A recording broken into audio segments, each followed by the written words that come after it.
You are watching Long Beach Local News. This is Melissa McGinnis with Long Beach Local News. We're visiting with the city auditor today, Laura Doud. We're in her office, which is a special treat. Hi, Laura. Hi, Melissa. Nice to see you. You too. So I'm so excited to talk about the contract administration audit, which just came out last month. I think it's a really exciting audit to discuss, and actually probably the most important one I've come across. Yes, it is. The city does a lot of work through contracts, and so we felt this was important to look at as well. Not only does the city do a lot of work through contracts, but I can imagine that that's going to even become more extensive with all of the development and the infrastructure that's happening in the city, that they're going to be even doing more services with contracts. Yes, for sure. And we will continue to monitor this and review this, but we do want to send a message out there that for those who have contracts with the city, the vendors who have contracts with the city, and for the staff who oversee the contracts, that we want to make sure that the city is properly managing them and that the city is receiving the goods and the services that it's paying for. Okay, well, just for an example, so you can understand the scope of how important this audit is. In 2015, the city spent over $574 million on contracts. That's just in 1 year. So Laura Doud, understanding the importance of that, handpicked, cherry-picked, what, nine contracts over various different areas. So you were able to kind of get a slice of what the city's doing in so many different areas. 9 different contracts where you reviewed and audited these contracts, and you found some risks, some issues. Yes, we did. Right. And just backing up a second, in years 2012 through 2016, we reviewed a number of city contracts, including the airport, trash haulers, the job order contracting with Public Works, Parks and Recs maintenance. And in each of those contracted audits that we looked at, we did identify a pattern of risks where the terms and conditions weren't always being followed. So in the year 2016, we decided to randomly sample 9 different contracts throughout different departments throughout the city, and in each of those contracts that we looked at, the same problems did exist. And so we put this summary audit report together to summarize all of the findings that we identified, so that going forward, we can better enforce city contracts. Right, because it has to be somewhat frustrating if you've been auditing contracts since 2012 and you haven't seen too much improvement, that now this audit really spells out this is exactly what the risks are and how to basically overcome that. Yes. Tell us some of the issues. I'd like to call them maybe loopholes. What's happening? Yes, it is a widespread issue, as you stated. And I think one thing is we found there's sort of a lax oversight for a couple of reasons. There isn't a contract management system database so that those employees who are over the city contracts could better manage the key terms and conditions and renewals, so they would know exactly when a contract was going to be expiring so that they can plan for it. There wasn't that sort of technology available.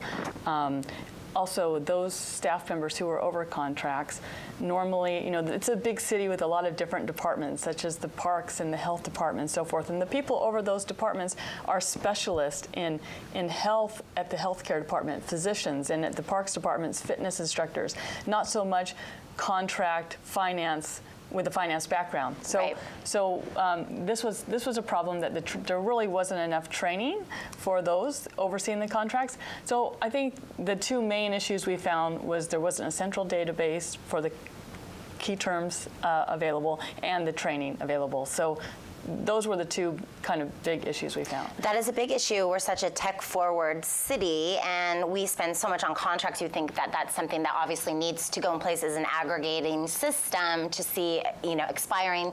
And also, I read that some of the services might not have even been performed, or there was a lack in oversight of actually making sure that these services were actually rendered. Right. There was a limited verification that the work that was being paid for had actually been performed, and that the goods that the city had paid for had actually been received. So if the contracts are not being enforced, they're really not worth the paper they're written on. Right. So, I think the main message too we wanted to get out was we need to ensure that these contracts are being properly enforced, that every tax dollar saved can be used for other higher priorities throughout the city, such as public safety and street maintenance and parks and those things, that we need to make sure that we are paying, that every dollar is being accounted for, and that we're paying for only those things that we're receiving.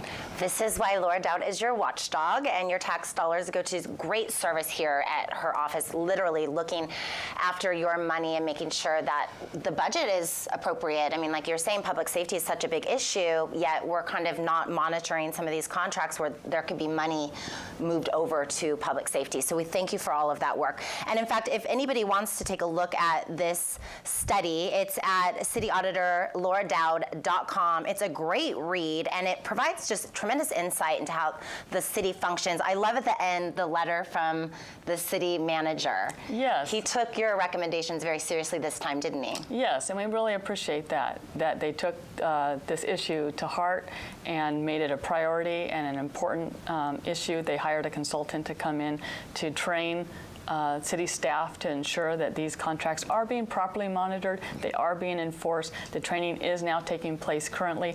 So we have greater confidence that moving forward things will be better. And as an auditor, it still is our role to continue to monitor, to ensure that it is. Because as you opened up with this morning, there's a lot of construction and a lot of contracts taking place in the city, and we will be vigilant to ensure that it is being enforced. You absolutely will. What about the technology aspect? Are they going to build the infrastructure for that? Yes, and the city is currently undergoing a new financial management system citywide, and the city manager has indicated that this contract monitoring system will be included in that new system, so we're very pleased with that as well. Well, congratulations. Great work is always coming out of your office. We thank you so much. Again, check out this report. It's really an interesting, great, fun read. Well, I enjoyed it very much. We look forward to your next audit. What are you working on now? Well, we have a lot of things in the work. We're looking at the animal care services audit, and we're looking at the P-bids. We also have the fire department's inventory audit. So those are 3 audits that are coming up shortly. I'll be happy to speak to you when it's completed. We look forward to that. And also, if you have any tips for this office, you may call the office directly, and also you have an app and a tip line? Yes, we do. And it's our tip line, our fraud hotline tip line is 1-888-FRAUD-07. And we really encourage you to call if you have any tips of fraud, waste, or abuse with the city. There's zero tolerance for that. And again, every tax dollar we can save can be used for greater priorities, and there is no tolerance for this kind of waste. And we need the eyes and ears of the public to call us, because we really can't be at all places at all times. And you mentioned you get some of your best tips through that hotline. Yes, we do. So don't be hesitant to call, even if you're not sure if it's fraud or abuse. At least call, leave a message. Someone will get back to you. It's taken very seriously. Yes, it is. Thank you. Well, thank you, Laura. I can brag a little bit about you. You just finished the Boston Marathon. Well, thank you. Yeah. Awesome. You do awesome in all areas of your life. Again, reach out to Laura Doud if you suspect any fraud, and thank you for watching. Stay tuned to Long Beach Local News.